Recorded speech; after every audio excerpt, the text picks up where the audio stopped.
सिद्धार्थ कडाले जो है वो डोंबिवली के रहने वाले एक रेसिडेंट है और उनको मुंबई सेंट्रल वोकहार्ट में मेरे पास डॉक्टर कल्पना कमानी ने भेजा था ट्रीटमेंट के लिए, क्योंकि उनका केस काफ़ी कॉम्प्लिकेटेड था और उनको एक टर्शियरी केयर हॉस्पिटल सेटअप की ज़रूरत थी। तो सिद्धार्थ कडाले जी को जब मैंने फ़र्स्ट टाइम देखा तो उनकी हिस्ट्री में तो क्लियर कट था कि उनको बचपन से पोलियो था। उसके अलावा उनको क्रॉनिक किडनी डिजीज़ था 2 सालों से, जिसकी वजह से वो कंटिन्यूस डायलिसिस पे थे और इसी दरमियान उनको फीवर आ रहा था और उनके जांच के दरमियान हमको पता चला कि जो हार्ट में वाल्व्स होते हैं उसमें एक वाल्व था उनके हार्ट में जो इन्फेक्ट हो चुका था और इन्फेक्ट होने के कारण उनको तेज़ बुखार और हार्ट फेलियर की शिकायत हो गई थी। तो बुखार के कारण उनको मेरे अंडर एडमिट किया गया था और इस इवैल्यूएशन के दरमियान जो हमको पता चला उससे हमको एक चीज़ तो समझी है कि ये केस काफ़ी कॉम्प्लिकेटेड था। हमने उनको तुरंत ही आईवी एंटीबायोटिक्स पे चालू किया और उनकी ट्रीटमेंट को लगातार हमको एस्केलेट करना पड़ा, क्योंकि इनिशियली जो एंटीबायोटिक्स हमने दी उसको उन्होंने अच्छे से रिस्पॉन्ड नहीं किया। बट उनका डायलिसिस चल रहा था, इसके लिए एक नेफ्रोलॉजिस्ट भी इन्वॉल्व थे जो उनको डायलाइज कर रहे थे ताकि वो एडुकेटली ड्राई रह सके, जिसके कारण उनकी जो ब्रीदिंग डिफ़िकल्टी थी वो काफ़ी हद तक कम हो गई। उनके लंग्स में बार बार पानी भर रहा था, वो भी काफ़ी हद तक कम हो गया डायलिसिस के साथ। और फीवर के एस्केलेट करने के बाद एक हमने बहुत ही अच्छी एंटीबायोटिक जब उनको चालू की तो उनका फीवर भी अच्छे से रिस्पॉन्ड करने लगा, वो स्टेबल हो गए। इस दरमियान हमने उनको आईसीयू से वार्ड में शिफ्ट किया, उनको और थोड़ा स्टेबल किया और उसके बाद उनकी माइट्रल वॉल्व रिप्लेसमेंट की सर्जरी हुई। ये सर्जरी के दरमियान डेफिनेटली कॉम्प्लिकेशन ज़्यादा होने के कारण रिस्क बहुत ज़्यादा था, बट बेनिफिट और रिस्क को देख करके रिलेटिव्स को एक्सप्लेन करके हमने इवेंचुअली डिसीजन लिया कि वाल्व रिप्लेसमेंट हम जल्दी से जल्दी करें, जिससे पेशेंट और बेटर हो जाए और उनकी इम्प्रूवमेंट थोड़ी अच्छी रफ्तार से चालू हो जाए। तो इस दरमियान डॉक्टर मंगेश कोहाले इन्वॉल्व थे, उन्होंने माइट्रल वॉल्व रिप्लेसमेंट किया मेटालिक वॉल्व से और सर्जरी के बाद भी वो पेशेंट आईसीयू में थे थोड़े काफ़ी समय तक, उनको ब्रीदिंग डिफ़िकल्टी जैसी प्रॉब्लम थी, बट धीरे धीरे वो स्टेबल हो गए और वो बहुत ही अच्छे से इस सर्जरी से सफल होकर के निकले और अभी वो डिस्चार्ज भी हो रहे हैं और अभी हम बहुत जल्दी उनका फॉलोअप करेंगे। देखा जाए तो उनके बहुत सारे कॉम्प्लिकेशंस थे, बचपन से पोलियो वायरस के कारण उनकी लिम्ब में वीकनेस था, वो क्रॉनिक किडनी डिजीज़ के कारण वो काफ़ी हद तक डायलाइज हो रहे थे, ज़्यादा टाइम डायलाइज हो रहे थे, हार्ट फेलियर था उनको।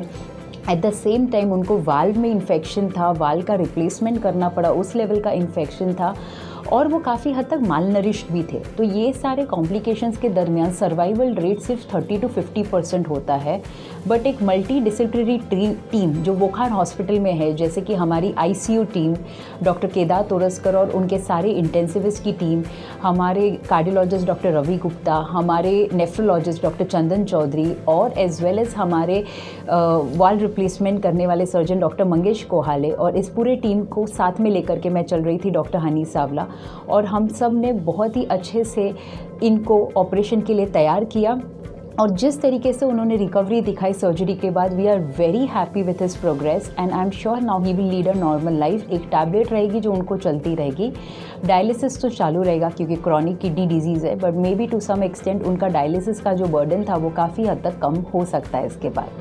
सो वी आर रियली हैप्पी कि हमारे ऊपर पूरा ट्रस्ट रख के डोंबिवली से इधर तक ये पेशेंट आए।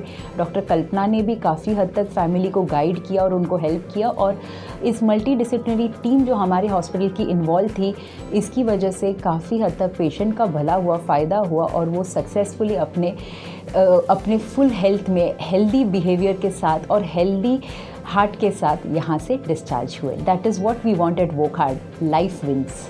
माझं नाव सांची आहे, हे माझे पप्पा आहे सिद्धार्थ कडाले, त्यांचं एज आहे 55 इयर्स। आम्ही डोंबिवली इकडे राहत होतो।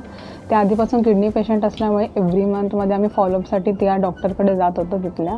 तेव्हा अचानक त्यांना चक्कर आली आणि मग तेव्हा समजलं हिमोग्लोबिन पण लो झालेलं आहे आणि ब्लड प्रेशर पण। मग तिकडे त्यांना ट्रीटमेंटसाठी आम्ही तिकडे त्याच हॉस्पिटलमध्ये ॲडमिट होतो।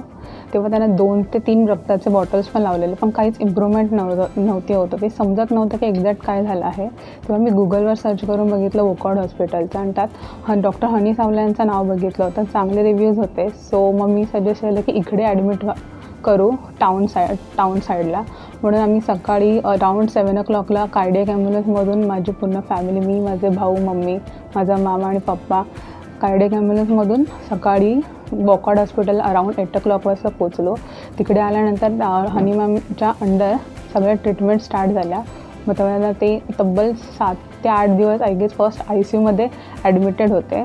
तेव्हा मग ट्रीटमेंट वगैरे स्टार्ट करून मग तेव्हा सांगितलं त्याचा हार्टचा वॉल्व रिप्लेसमेंट करायचं होतं. ते डॉक्टर मंगेश कोहाले यांनी केलं आहे. वॉकआउट हॉस्पिटलचे डॉक्टर चंदन चौधरी आहेत, त्यांच्या रेफरन्सने इथे सगळे त्यांचा किडनीचे जे इश्यूज आहेत ते सगळे वॉकआउट हॉस्पिटल यांच्या रेफरन्सखाली होतात. आणि डॉक्टर हनी मॅमने खूप सपोर्ट केला आम्हाला या सगळ्या गोष्टींमधून. ही काहीच सिच्युएशन समजत नव्हती बिकॉज डेली एवढं अपडाऊन करणं वगैरे खूप डिफिकल्ट होतं.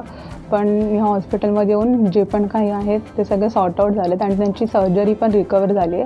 आज आमचा डिस्चार्ज आहे तर आम्ही त्यांना घेऊन जातो आहे. विशेष म्हणजे की या वॉकआउट हॉस्पिटलचे जे स्टाफ मेंबर्स आहेत सगळे, त्यांनी पण खूप सपोर्ट केला बिकॉज एवढे दिवस आम्ही हॉस्पिटल्समध्ये होतो. पप्पा खूप चिडचिड करत होते बिकॉज कंटिन्यू हॉस्पिटल होतं.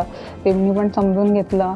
सगळ्या गोष्टी ज्या होत्या त्या वेळेवर सगळ्या झाल्या आणि बाकीचं एव्हरीथिंग म्हणजे चांगलं झालं आहे अजूनपर्यंत. तर वॉकआउट हॉस्पिटलमुळे एवढं सगळं शक्य झालं असं वाटतं, कारण एकदम स्मूथली झाल्या गोष्टी. कुठेच म्हणजे काही डाऊटफुल असं काहीच नव्हतं. So thank you for everyone.